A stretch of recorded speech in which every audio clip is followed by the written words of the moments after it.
ऐश्वरी Rama channel के इस exclusive explainer में आपका स्वागत है। आज हम बागाने प्राइम ऑफिस रीट आईपीओ का एकदम 360 डिग्री ऑब्जेक्टिव टियर डाउन करने वाले हैं। चलिए बिना टाइम वेस्ट किए सीधा मुद्दे पर आते हैं।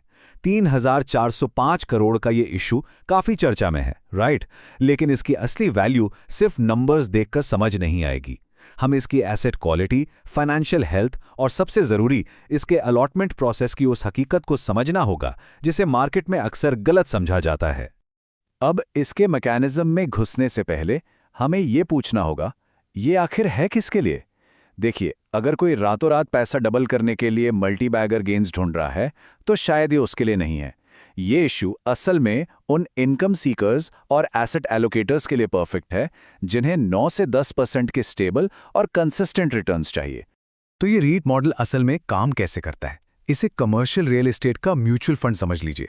होता यह है कि कैपिटल को पूल करके ग्रेड A+ कमर्शियल पार्क्स खरीदे जाते हैं, फिर इन्हें ग्लोबल एमएनसीज को लीज पे देते हैं और वहां से जो प्रीमियम रेंटल इनकम आती है उसे बिल्कुल डिविडेंड की तरह इन्वेस्टर्स में वापस बांट दिया जाता है। सिंपल है ना? आप जरा इसके हार्ड डेटा पर नजर डालते हैं।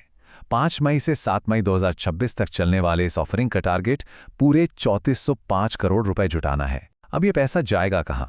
इसका एक बड़ा हिस्सा करीब 1420 करोड़ रुपए लक्सर टेक पार्क के एक्विजिशन में जाएगा और 820 करोड़ से बीआरपीएल में 93% स्टेक सिक्योर किया जाएगा। इशू का प्राइस बैंड 95 से 100 रुपए के बीच रखा गया है। इतने बड़े कैपिटल के पीछे स्पॉन्सर कौन है ये जानना बहुत जरूरी है और बागमाने ग्रुप की पेडिग्री यहां काफी सॉलिड है।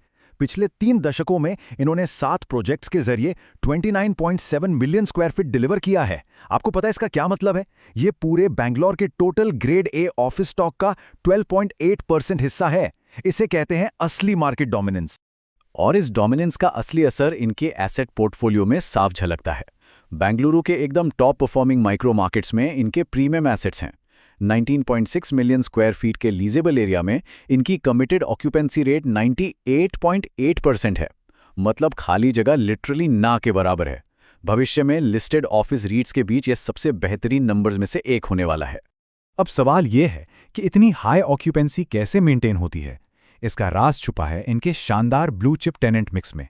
11 सेक्टर्स के 60 से ज्यादा ग्लोबल लीडर्स इनके क्लाइंट्स हैं, जिनमें गूगल, अमेजॉन और एनवीडिया जैसे दिग्गज शामिल हैं। इसके साथ ही इनकी बेहतरीन in house fit out services ये पक्का करती हैं कि टेनेंट्स लंबे समय तक इनके साथ टिके रहें और लगातार यील्ड्स मिलती रहें। इनके टेनेंट बेस में एक बहुत ही इंटरेस्टिंग पैटर्न है जिस पर ध्यान देना चाहिए।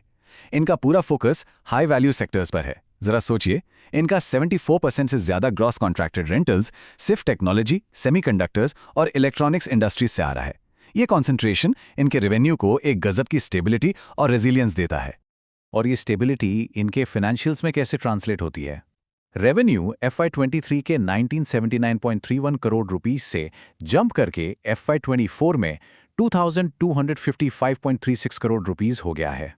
ये एक हेल्दी रीट की उसी प्रिडिक्टेबल 9 से 10% कंपाउंडिंग ग्रोथ का क्लासिक उदाहरण है जिसकी हम शुरुआत में बात कर रहे थे। अगर हम इसे एम्बेसी या ब्रुकफील्ड जैसे लिस्टेड पेयर्स से कंपेयर करें तो हाँ, बागमाने का टोटल एरिया 19.6 MSF के साथ थोड़ा छोटा जरूर लग सकता है, लेकिन जरा इनके मैट्रिक्स तो देखिए।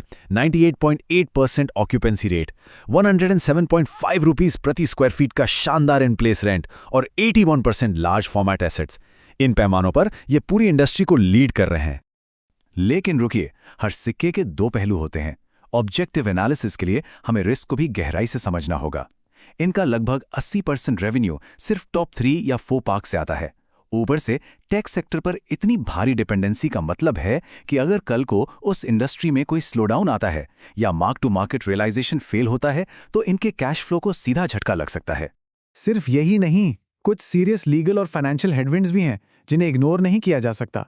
87.4 करोड़ का इनडायरेक्ट टैक्स डिस्प्यूट और 57 करोड़ का डायरेक्ट टैक्स मैटर पेंडिंग है। और एक कड़वी सच्चाई ये भी है कि डिविडेंड पेआउट्स हमेशा नेट डिस्ट्रीब्यूटेबल कैश फ्लो पर निर्भर करते हैं। मतलब इसकी कभी कोई 100% पक्की गारंटी नहीं दी जा सकती। अब बात करते हैं इस इशू के सबसे क्रिटिकल पॉइंट की, जिसे ज्यादातर लोग मिस कर देते हैं। इनका नॉन इंस्टीट्यूशनल अलॉटमेंट प्रोसेस। ये आपके रेगुलर रिटेल आईपीओ लॉटरी जैसा बिल्कुल नहीं है। यहां प्रोपोर्शनेट अलॉटमेंट चलता है। इसका मतलब है कि अगर इशू 25 गुना ओवर सब्सक्राइब हुआ तो 15,000 रुपए की सिंगल एप्लीकेशन रिजेक्ट होना तय है। एक कंफर्म अलॉटमेंट के लिए कम से कम 25 लॉट्स यानी करीब 3.75 लाख का अपफ्रंट कमिटमेंट चाहिए होगा। सीधे शब्दों में कहें तो ये पूरी तरह से एक बिग मनी गेम है। तो फाइनली हमारा वर्डिक्ट क्या है? देखिए, ये एक बहुत ही सॉलिड एसेट प्लेटफॉर्म है जो long term stable rental income generate करने का दम रखता है। जिनके पास अलॉटमेंट सिक्योर करने के लिए बड़ा कैपिटल है, उनके लिए ये एक बेहतरीन अपॉर्चुनिटी है। लेकिन अगर कोई छोटा इन्वेस्टर है तो उसे लिस्टिंग गेन्स छूट जाने का फोमो रखने की कोई ज़रूरत नहीं है। आप लिस्टिंग के बाद भी आराम से इसकी यूनिट्स एक्यूमुलेट कर सकते हैं। तो अंत में एक सवाल, क्या स्टेबल रेंटल इनकम की यह गारंटी कॉन्सेंट्रेशन और इस बिग मनी गेम के रिस्क पर भारी पड़ती है? ये एक ऐसा सवाल है जिस पर आपको जरूर विचार करना चाहिए।